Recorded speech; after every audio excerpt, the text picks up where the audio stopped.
Estamos con el doctor Luis Raúl Sagol, brillante y histórico ex intendente del partido de Avellaneda, que yo soy nacido en Avellaneda precisamente, ¿no? Algún día volverá el programa que tuvo tanto éxito con Ricky Parra.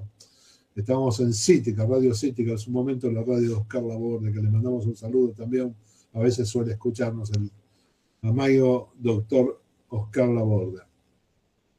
El doctor Luis Raúl Sagol ha sido también directivo de Independiente en la época de la lista roja y las primeras copas, ¿no? Allá por el 63, 64, 65. Tiene la gentileza de charlar con nosotros aquí en Independiente Gran Campeón. ¿Qué tal? ¿Cómo le va, Luis? Muy buenas tardes. Un saludo a ustedes. Gracias por el llamado.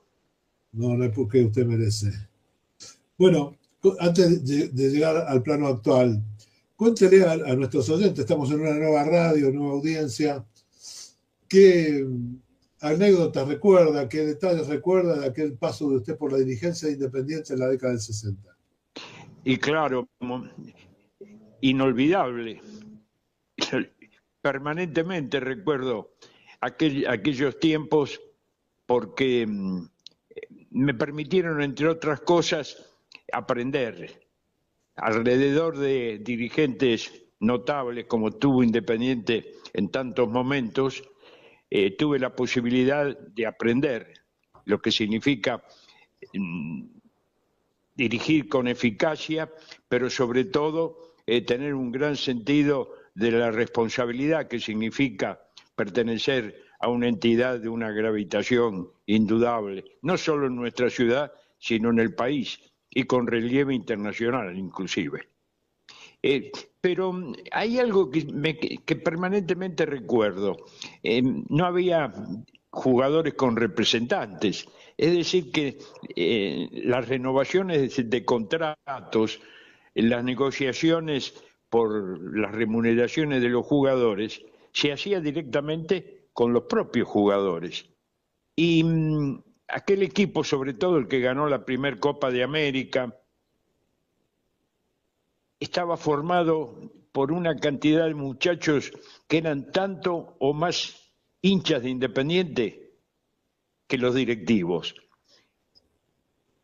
En el momento de la conversación con Santoro, con Ferreiro, con Acevedo, con Mura, con Bernao, había de parte de ellos cierta dosis de criterio para ver si el club estaba en condiciones de atender económicamente sus necesidades o sus expectativas. Y recuerdo en un diálogo con David Acevedo, una figura que permanentemente yo utilizo como ejemplo. Lo que se negociaba era la prima en esa época. No había dinero por publicidad o por transferencias. La remuneración del jugador estaba conformada por la prima anual y por un sueldo mensual que no era significativo, pero lo que había sí era premios por partido jugado, por partido ganado. Pero recuerdo que Acevedo planteó su necesidad. Había una escala de primas que encabezaba Navarro, Roland, Rodríguez, Savoy, los jugadores estrellas. Y luego venían estos muchachos tipo Ferreiro, Acevedo, Mura y Santoro haciendo su primer contrato en el año 64. Y Acevedo planteó su expectativa económica y preguntó, ¿no es exagerado? No solo lo hizo con cuidado, sino también como si estuviera del otro lado del escritorio, pensando como socio de Independiente. ¿No es exagerado?, dijo Acevedo. Y esa natural integración de ellos, de pertenencia con el club al que jugaban, es decir, le permitía desarrollar su capacidad profesional, pero además estaban participando como parciales también como socios y como hinchas del club en el que jugaban. Les, había una seguridad de que estaban donde querían estar, que hoy, frente al fútbol ultra comercializado, me resulta hasta ingenuo a veces cuando pensamos cómo conducir un club. Aquello era una filosofía de vida que es difícil de aplicar hoy en la ultra profesionalización que hay hoy. Ese recuerdo de los jugadores que planteaban sus necesidades, pero además formaban parte del criterio que iba hacia un objetivo que era común, era una facilidad para el dirigente que el club supo aprovechar. Estamos conversando con el doctor Luis Raúl Sagol, brillante ex intendente del partido de Avellaneda. Nos contaba años pasados en otro reportaje de ciertas circunstancias que rodearon al partido fundamental contra el Inter de Milán en el estadio Chamartín, en el estadio hoy Bernabéu del Real de Madrid, cuando Independiente definió la Copa Intercontinental de 1964 contra el Inter de Milán. Un Inter de Milán que ha jugado 6 partidos contra Independiente, 5 por la Copa Intercontinental, 3 de ellos ganó el Inter, ¿verdad? El Inter. 2 veces en Milán y una en Madrid. El otro fue empate y uno ganó Independiente. Y un amistoso en el cual también ganó Independiente en México, 1-0 con gol de Rubén Galván. 6 partidos contra el Inter, de los cuales 2 ganó Independiente. ¿Qué sucedió en aquel partido, en la antesala y en el desarrollo del juego, en aquella definición que marcó el primer subcampeón del mundo para Argentina dentro del plano de la Copa Intercontinental? La posibilidad de lograr el triunfo, aquí habíamos ganado 1-0, pero previamente, unos meses antes, estuvo Helenio Herrera en la Argentina, vino a aplicar su criterio sobre la logística que necesitaba para el Inter, muy ayudado por don Guillermo Stabile, que era amigo de él. Buscar el lugar donde se iban a alojar, el lugar donde iban a entrenar. Eso nos indicó la previsión que tomaban, el sentido organizativo que tenían, porque nosotros estábamos haciendo nuestras primeras armas. Tal es así que luego del partido que ganamos en Avellaneda, viajamos, habiendo contratado un agente de viajes que nos llevó tardar casi 1 día y medio desde Buenos Aires a Milán. Recuerdo que salimos un viernes a mediodía y llegamos a Milán a las 6 de la tarde, hora italiana, sin pensar qué iba a ocurrir si teníamos que jugar un tercer partido. Lo de Madrid no estaba previsto. La seguridad que tenía, sobre todo don Manuel Giudice, de que íbamos a tener un buen resultado, no nos permitió organizar las cosas y tomar la previsión para establecer un plan B. Insisto, tardamos 1 día y medio. El avión bajó primero en Brasil, luego en África, antes de llegar en la tarde del sábado previo al partido en Milán. Cuando subieron periodistas brasileños que iban a cubrir el partido en San Pablo, en la conversación nos advirtieron algunos detalles que nosotros desconocíamos. Nos dijeron, el árbitro del partido en Milán hace 1 semana que está en Milán. El Inter lo había llevado con tiempo suficiente como no solo se instalara y se alojara, sino además para que pudiera conocer turísticamente la ciudad. Y nos preguntaron, si pensábamos en un tercer partido. Les dijimos cuál era la idea que nos daba Giudice sobre lo que el empate lo teníamos seguro y que probablemente ganáramos. Teníamos ya una dificultad, íbamos sin los dos defensores fundamentales, que eran Navarro y Roland, que estaban ambos lesionados seriamente. Cuando tuvimos que descubrir la verdad y perdimos el partido en Milán, expulsado Ferreiro. El viaje para ir hacia España, a Madrid, para jugar el partido final, no teníamos ninguna reserva atendida.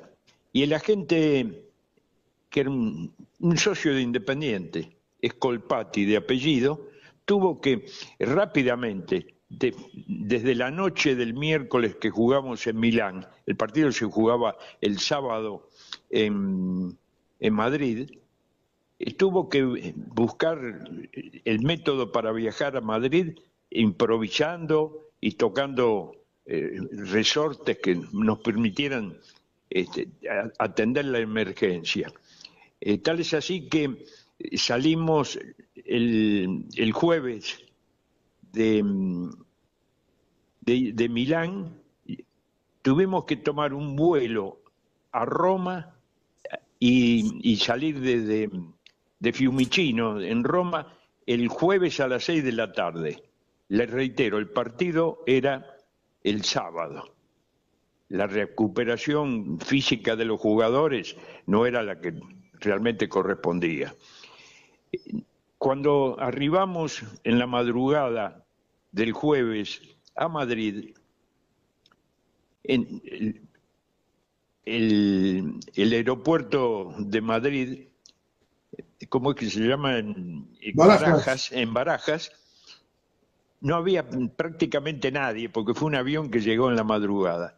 Pero sí nos esperaban 3 argentinos bien dispuestos a acompañarnos y ayudarnos. Nada menos que Alfredo de Stéfano, Héctor Rial, jugador del Real Madrid, que empezó su carrera en San Lorenzo, y el actor Luis Dávila.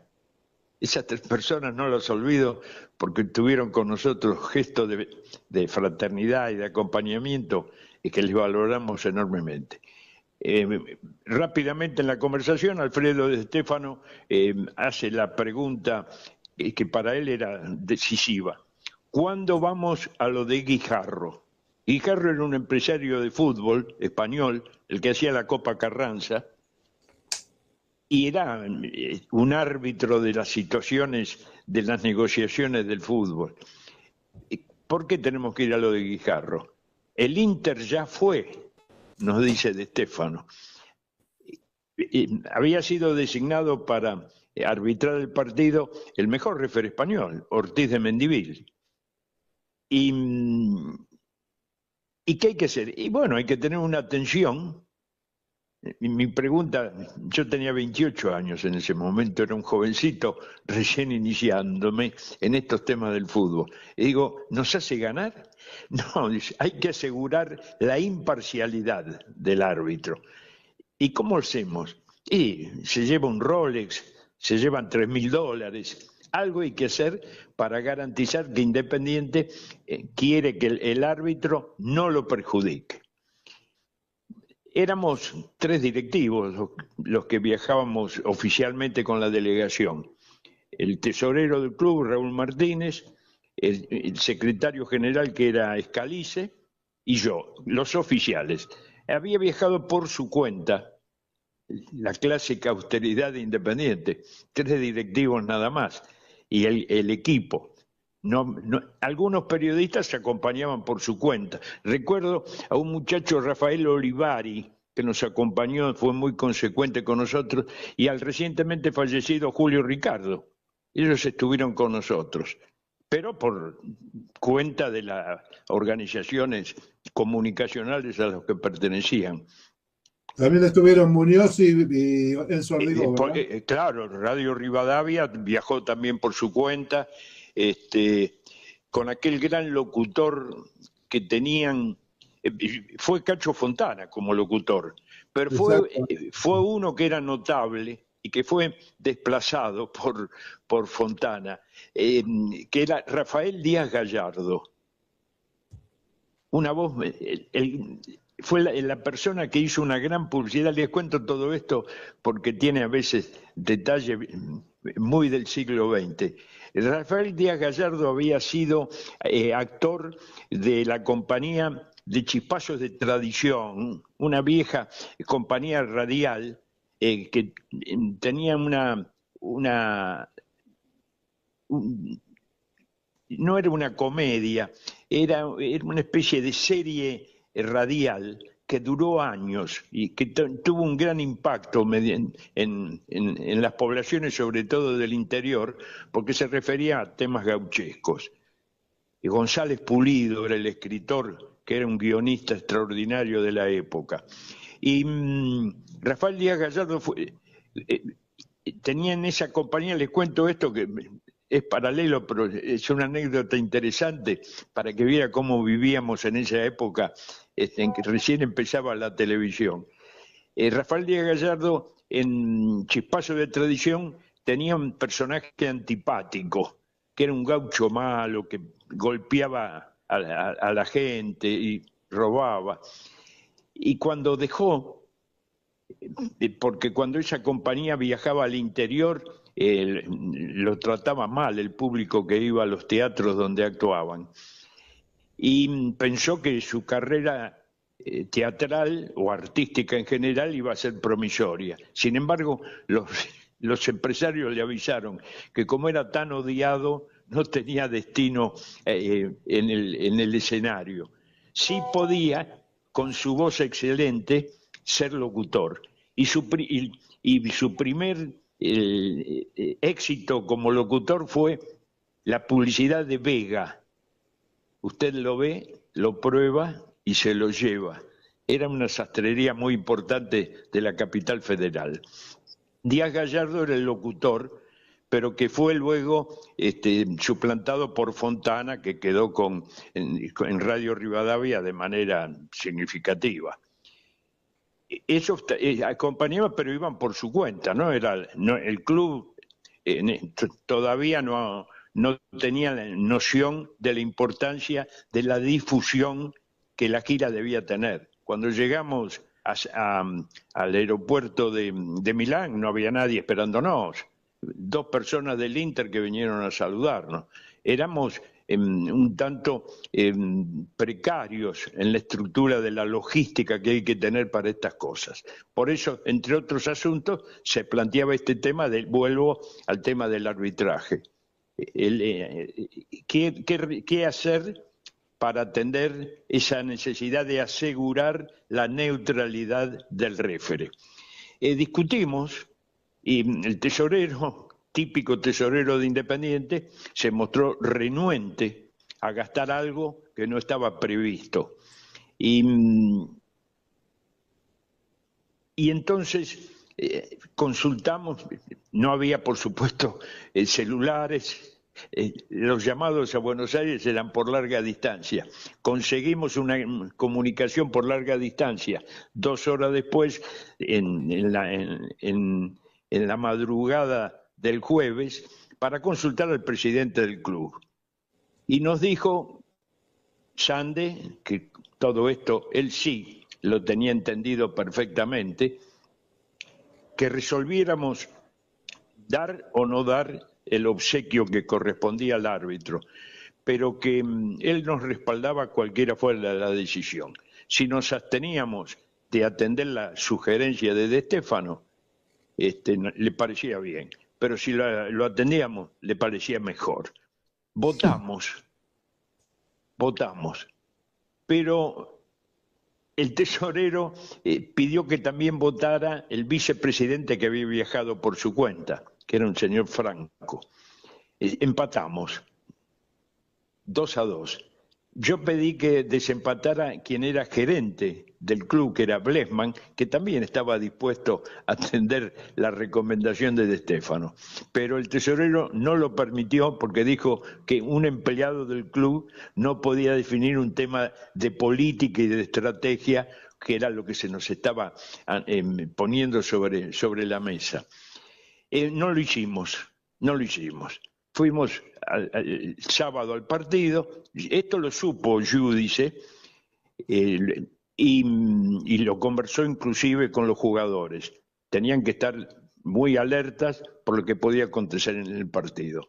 Fue un partido que se jugó bajo una lluvia intensa. El sábado en el Chamartín, como decían en esa época, el estadio Santiago Bernabéu. Hubo 2 goles en el partido.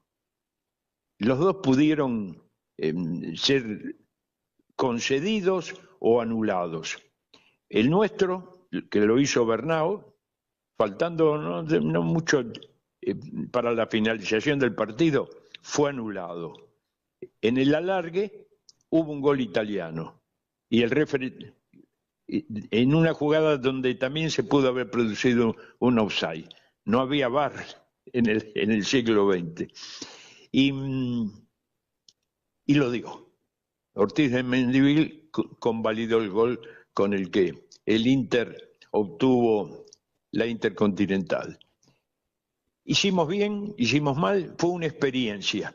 Al año siguiente hubo que jugar otra vez con el Inter en Milán. Y los cuidados para viajar con tiempo y buscar alojamientos oportunos.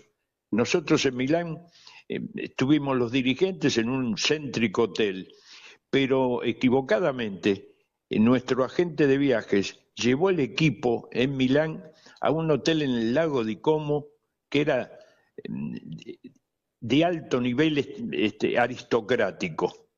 Para que sepan, el sábado que llegamos a Milán, en el hotel del lago di Como, un hotel que se llama Villa del Este, un hotel que Napoleón se lo regaló a su hermana cuando ella vivía, Paulina Bonaparte vivía en Italia. Hermosísimo lugar, a orillas del lago, pero el sábado a la noche, cuando el equipo fue a la cena, la gente comía de smoking. Los caballeros que estaban en las mesas estaban de smoking. Nuestros jugadores entraron con esos buzos azules, con los pantalones abombachados. Tuvieron que poner biombos para separar al equipo de Independiente de las mesas del restaurante, que eran espectaculares. A la mañana siguiente, para hacer una rápida práctica que González García, el preparador físico, indicó, lo tuvieron que hacer a orillas del lago, entre gente que estaba tomando sol y caminando con ropas deportivas de altísimo nivel. Al año siguiente, Giudice, mucho más previsor, buscó un lugar en las afueras de Milán, de tipo semirural, donde la cosa estuvo más cómoda. Pero hubo una enorme diferencia entre la habilidad que tuvo el Inter para organizar su participación desde el punto de vista, insisto, de la logística, de las comodidades de alojamiento, frente a lo nuestro, que estábamos haciendo los primeros pasos en ese nivel de fútbol internacional. Hoy ya queda como una anécdota histórica que demuestra cómo el club llegó a altísimo nivel, pero que es necesario acompañar eso con una conformación propia de organización que hasta ese momento no teníamos. Estamos charlando con el querido amigo doctor Luis Raúl Sagol. Luis, conversemos, porque yo soy larguero. A mí me cuesta ser mucho más sintético. Para la gente que no conoce todos estos detalles. Bueno, ya saben por qué Racing salió primer campeón del mundo, ¿no? Porque Racing sí tuvo un banderista en Avellaneda que después arbitró en Montevideo. Bueno, El gol de Bernao está registrado, ¿eh? Yo lo he sí, visto en película. lo tenemos guardado, por Claro, supuesto. claro. Como amigo del intendente de Avellaneda actual, ingeniero Jorge Ferraresi, y de Magdalena Sierra de Ferraresi, la arquitecta, ¿cuál es su pensamiento, su idea de esta designación que ha tenido ya hace algunos años Avellaneda como capital nacional del fútbol argentino? Una gran decisión, eh, reconociendo la importancia del fútbol en nuestra ciudad, la posibilidad internacional que le ha dado a Avellaneda el deporte popular. Pero es un compromiso para los 7 clubes que conformamos ese agrupamiento que permitió, estoy hablando no solamente de Independiente y de Racing, sino también de Arsenal, de Docsur, de Victoriano Arenas, todos los clubes que conforman la comunidad futbolística de Avellaneda, para que los clubes estén a la altura de lo que esto significa.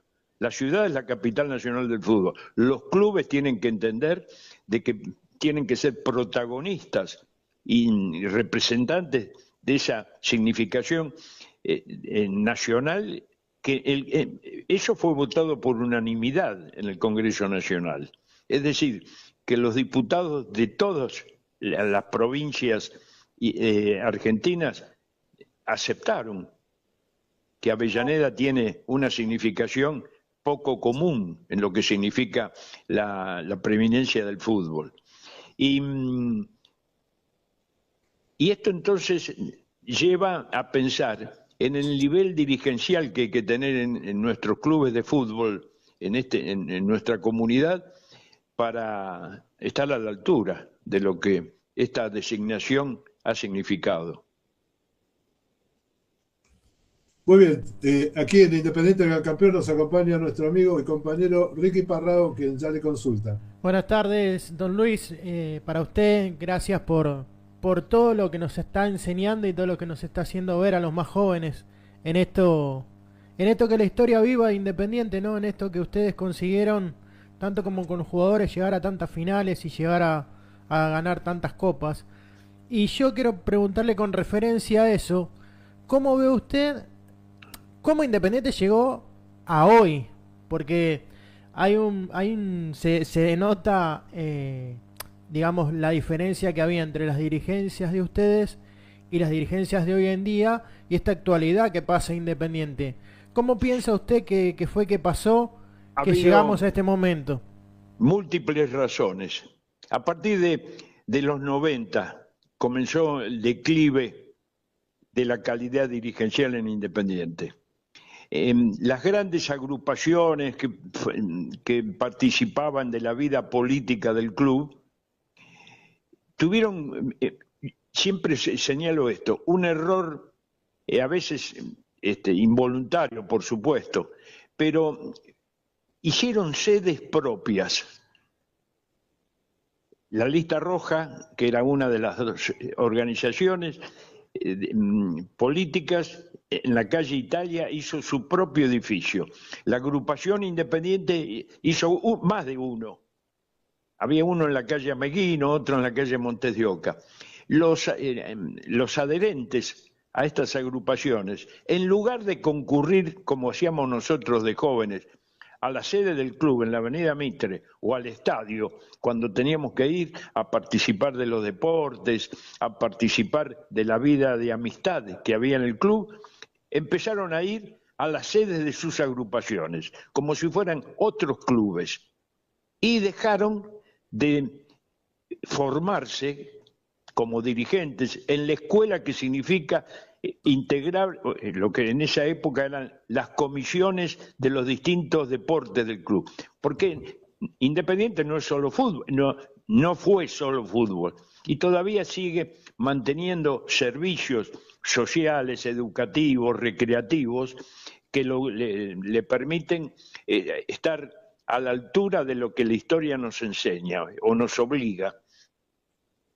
Ya empezaron a formarse comisiones directivas en las que estaban incorporados muchachos, o alguna mujer, muy pocas, pero en general eran todos varones, que no estuvieron nunca en las actividades formativas del club. La comisión de natación, la comisión de fiesta, la comisión de cultura, la comisión de estadios.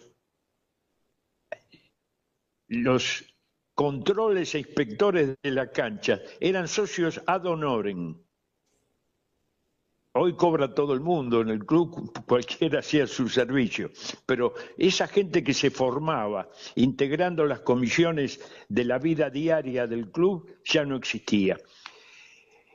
Entre otras cosas, había también una formación que permitía que quien iba a ser directivo del club tenía un compromiso personal, además de poder dar rienda suelta a su vocación como dirigente, estaba obligado a no fallar, porque vivían en la ciudad. El doctor Botaro dejaba su farmacia y su laboratorio de bioquímica en Sarmiento y Mitre, iba caminando por Mitre para cumplir su tarea como presidente del club. Don Pedro Canaveri vivía en la calle. Carlos Botaro, ¿no? El padre de Jorge. El padre, sí. Bueno, Jorge también. Jorge desarrollaba también su actividad profesional, tuvo un inmobiliario importante en la ciudad. Había un compromiso que obligaba a jugar su prestigio. Don Pedro Canaveri en la calle Lavalle frente a la comisaría primera. Don Herminio Sande en la calle Rocha en Crucecita. Tenían Héctor Sande sobre Mitre frente a donde está ahora lo que tenía Clausa en el Neuquén. Eran personas con un compromiso personal que jugaban su prestigio en la dirección del club. Eso fue reemplazado por dirigentes que viven no sabemos dónde. Yo acepto que ya es un club nacional e internacional, pero su corazón late en Avellaneda. Y la obligación personal, ni les recuerdo, los dos brillantes presidentes que tuvimos, Julio Grondona, con su negocio en Sarandí, don Pedro Iso, viviendo en Tinogasta y Mitre, había una frecuentación de la población, ciudad que tiene de sus habitantes la mitad que son de Independiente, por lo menos la mitad, ¿no? Que les obligaba a no fallar. Don Carlos Radrizzani, que vivía en Iriarte y luego en Mitre, donde vivió don Pedro Illo también. Ese compromiso personal es invalorable, es insustituible.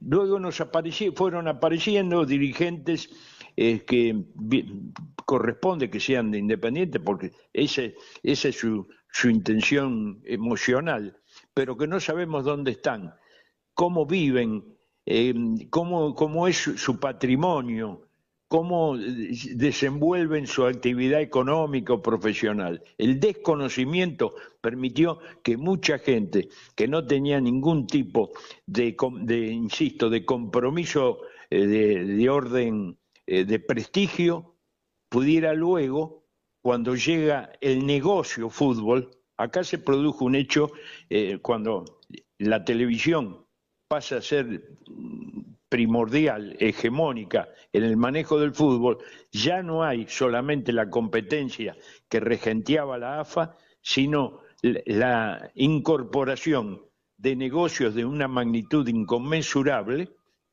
y hay gente que a lo mejor sin la preparación o sin la aptitud necesaria, pasó a manejar esos negocios.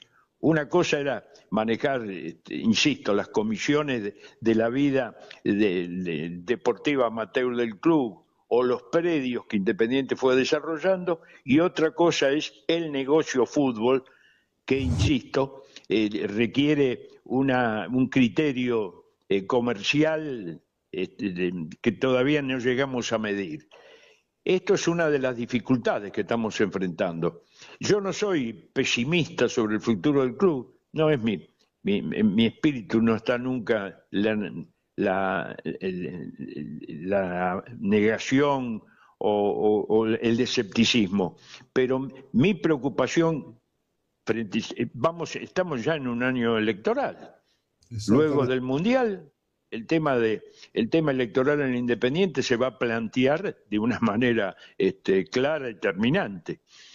Pero el sistema electoral nuestro, que no tiene resguardos para incorporar dirigentes formados y experimentados para manejar el negocio fútbol, que insisto, no tiene nada que ver con lo que nosotros hacíamos. Yo les explicaba cómo viajábamos a Italia de manera austera y cuidadosa, con gente hábil. Ya estamos sobre la hora, Luis. Perdón, yo les dije, soy larguero, córtenme. Mirá, bueno, quiero coronar esta charla hermosa que hemos tenido. Cuando gusten, entremos ya directamente. Hay otros temas que tenemos que tocar. Bueno, perdónenme. Un pequeño regalito sonoro que te va a traer un gran recuerdo. A ver. De tu juventud, de aquel momento en que nos coronamos los primeros campeones de América y los primeros subcampeones del mundo. A ver. Va entrando Mario. Va a tirar Maldonado. Va entrando Mario. Cabeceó, peinó la pelota, picó y atajó, tira por bien.